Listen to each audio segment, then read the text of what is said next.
Tom Cameron's place. David John Chancellor. Tonight, American and British troops searching for Americans kidnapped near Basra, hoping they get out alive.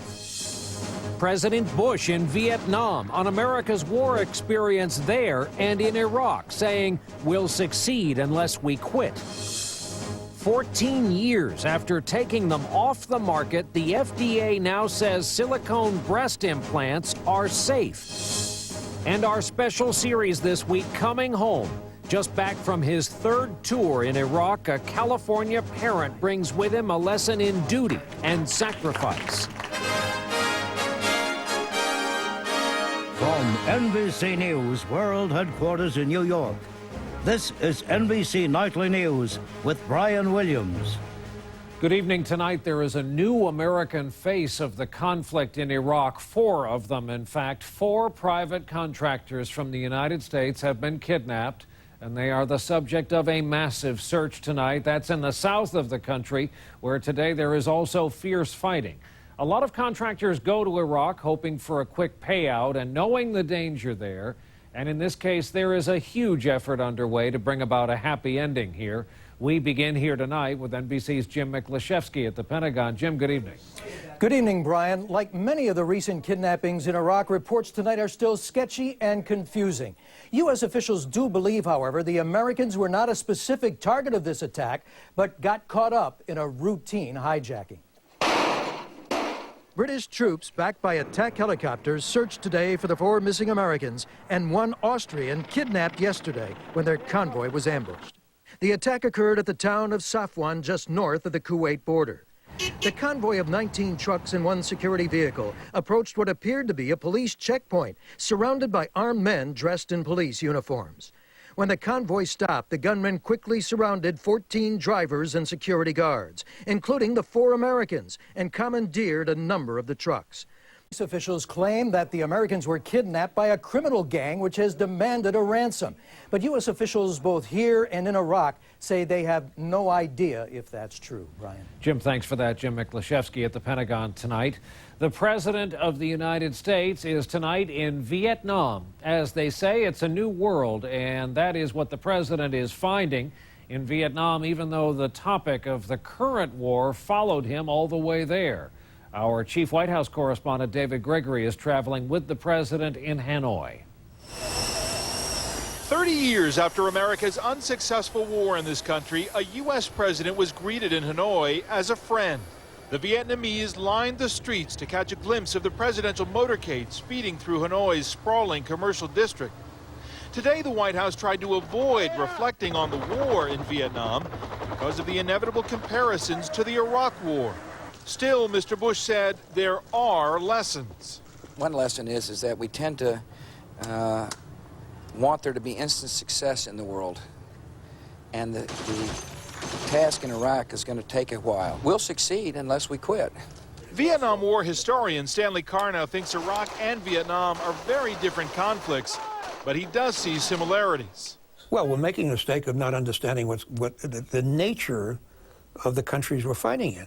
The president said one of the most poignant moments of his drive into Hanoi was when he passed Truc Bac Lake, where Arizona Senator John McCain, then a Navy pilot, was captured after his warplane was shot down.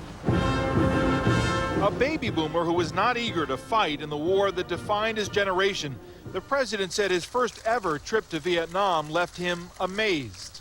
History has a long march to it, and that societies change, and relationships can constantly be altered to the good. These days, the U.S.-Vietnamese relationship is all about closer economic ties, a message Mr. Bush underscored in a series of meetings here today, including a visit to Communist Party headquarters, where the president sat beneath a bronze bust of Ho Chi Minh. The obvious parallel between Vietnam and Iraq is the American public's desire to find a way out. But if there is a hopeful sign in the Vietnam of today, prosperous and Western-looking, it is this, that it is possible to lose the war, but win the peace. Brian? David Gregory traveling with the president in Hanoi tonight. David, thank you for that report. A lot of Americans may have a mental image of Vietnam that's locked in about 1968. The truth is, There has been dramatic change there. While it is still indeed a communist country, the economy has been thriving in the 30 or so years since the last shot was fired. NBC's Ian Williams is in Hanoi as well. Another latte, served up in a coffee shop, struggling to keep up with demand from behind the laptops. This is Hanoi of all places, just a stone's throw from the old Hanoi. To live up to the hopes of investors will depend on schools like this. In this thriving region, only China has a higher rate of growth. And Vietnam's lower labor costs are only one factor attracting American business. One big vote of confidence has come from Intel. Top executives last week clinking glasses with Vietnam's communist leaders after signing a $1 billion deal, America's biggest here. Vietnam's seen as the next big thing, and there's a growing army of young consumers ready to toast Asia's newest tiger with a cup of coffee. Ian Williams, NBC News, Hanoi. On Capitol Hill in Washington tonight, the leadership teams for next year are now all in place. House Republicans showed they didn't hold Majority Leader John Boehner of Ohio responsible for the thumping they took in the election, voting to make him minority leader for this next upcoming session. His deputy, also a returning leadership veteran, Roy Blunt of Missouri. The current GOP leader in the House, Speaker Dennis Hastert, chose not to run for a leadership position. There is major medical news tonight about a controversial topic, silicone breast implants. Late today, the FDA approved them for use, lifting a ban that has been in effect for more than a decade. We have more on this landmark ruling from NBC News Chief Science Correspondent Robert Bazell. Today's approval comes 14 years after the FDA took silicone implants off the market, calling for more studies of their product. I think a lot of people are going to have a hard time with the government blessing for this particular product being a foreign substance being sewn inside the bodies of women. Well, I just told you the numbers, and we have to remember that this is an elective procedure. And the FDA's position is that women need to understand the risks and the benefits to these products, but it is a... There's news on the economy tonight, more bad news on the housing market in this country, which some analysts are now saying is officially in recession. New home construction plunged 14.6% last month to its lowest level now in more than 6 years. Wall Street, however, shrugged that off, and the Dow then cruised to another record-closing high, up almost 37 points, now to 12,342. NASDAQ slipped down a bit, down about 3 points. For the week, the Dow was up more than 234. NASDAQ was up more than 56 points in all. One of the greatest college football coaches ever, Michigan's Bo Schembechler, died suddenly today in the Detroit, Michigan suburb of Southfield. The retired coach was preparing to tape his weekly college football TV show on this, the eve of the big game, Michigan-Ohio State, when he suffered a heart attack, apparently. Schembechler was named Big Ten Coach of the Year 7 times during his 21 seasons at Michigan, spanned from the 60s to the late 80s. He was the winningest coach in Wolverine history, racking up 194 wins against just 48 losses. His teams won 13 Big Ten championships. Bo had a temper and was a fiery presence on the sidelines always, but he knew and loved the game and brought great integrity to the sport. Bo Schembechler was 77 years old. We'll take a break here tonight when NBC Nightly News continues this Friday evening. NBC News In Depth. Our correspondent Mike Taibbi continues his first-person account of getting tested for lung cancer.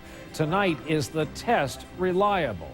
And later, our special series here this week, Coming Home, the bond formed between a Marine reservist and his grateful hometown.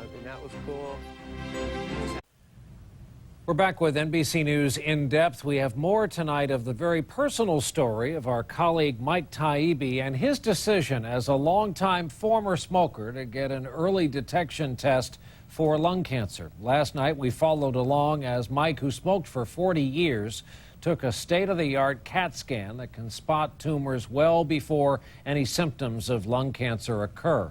Happily, his scan found no signs of the disease. But there are questions and controversy about whether the test really can prevent most of the 160,000 lung cancer deaths a year, as its proponents claim. Here again is Mike Taibbi. Painless and quick. It was painless and quick. Just a few minutes to scan nearly 300 ultra-thin images of my smoker's lungs. I liked what the machine and Dr. Claudia Henschke saw. Your lungs really look quite good. You're completely fine. Dr. Henschke says these scans for smokers and ex-smokers offer early detection of even the tiniest lesions, and if they're bigger in later scans, a basis for deciding on early treatment. We really are able to pick out the ones that are really malignant. But Dr. Peter Bach of Memorial Sloan Kettering Cancer Center says if it's not the malignant ones that are picked out, there is a risk of unnecessary surgery or biopsies. He labels as outrageous Dr. Henschke's estimate that 80% of lung cancer deaths could be prevented, and suggested I was reading too much into my own clean scan. Shouldn't I feel great about that, though? It's hard to say this because it seems sort of unbelievable. But I don't think you should feel that much better, actually. Dr. Bach and other critics, along with the American Cancer Society, News, New York. We'll stay on Mike and the story. We'll take a break. We're back in a moment with a look at what you have been telling us. Election upsets. Tim Russert with Senators-elect Jim Webb and John Tester on the new Democratic Senate and Iraq, only on Meet the Press. This is one of those nights when we read from a few of our viewers' emails, and to start off, a few of you have written us with some great ideas. A viewer named Bob writes about politics. Why not consider seem to like a lot of our work? About Mike Taibbi's own test for lung cancer, Rich writes from El Paso, because of the report on Nightly, I also have been considering the spiral CT scan, and your story just convinced me. I am still smoking after 40 years, but just in the last year, I have finally given real serious thought to quitting. Many of you wrote to us about Ann Curry's reporting from Africa this week. A viewer in St. Louis writes, Ann Curry's coverage of the suffering in Darfur has been a masterpiece to watch. Not only does she tell the story, but she entwines her heart and soul. I am very moved. But a viewer in Iowa writes about our use of the phrase ethnic cleansing. When will NBC and the rest of the media stop using cleansing for genocide? There is nothing cleansing about genocide. Finally, an unfair accusation of bias on our part. Bob writes from Florida, while my wife has always insisted on watching your newscast, there is a slight kink in your armor. Since this is the week of the big game between Ohio State University and that team up north, that's what they call the Wolverines, she was not just a little bothered by your blue tie with yellow stripes on Monday. I'm afraid you'll have to find a scarlet and gray tie or lose a faithful viewer. Such is the way of this interstate rivalry. Well, dear Bob, sometimes a tie is just a tie. We do want to thank you all for writing, and we will keep reading them all. We'll take another break. We'll be back in a moment with the conclusion of our week-long series of reports coming home about this nation's new veterans. All week here, we've been bringing you a special series of reports called Coming Home, the stories of veterans returning from Iraq and Afghanistan. Tonight, a California Marine reservist who's just back from his third tour of duty. He found great comfort while in the field from care packages from the school back home where he's a parent and where he was welcomed home as a kind of returning hero. In return, that school learned a lesson in character. The story from NBC's James Hattori. Just a month. NBC News, Manteca, California. We'll get back, by the way, to bringing you our Making a Difference report starting again next Friday night. For now, that's our broadcast for this Friday night. Thank you for being with us. I'm Brian Williams. John Siegenthaler will be here with you tomorrow night. We will look for you right back here on Monday night. Have a good weekend. Good night.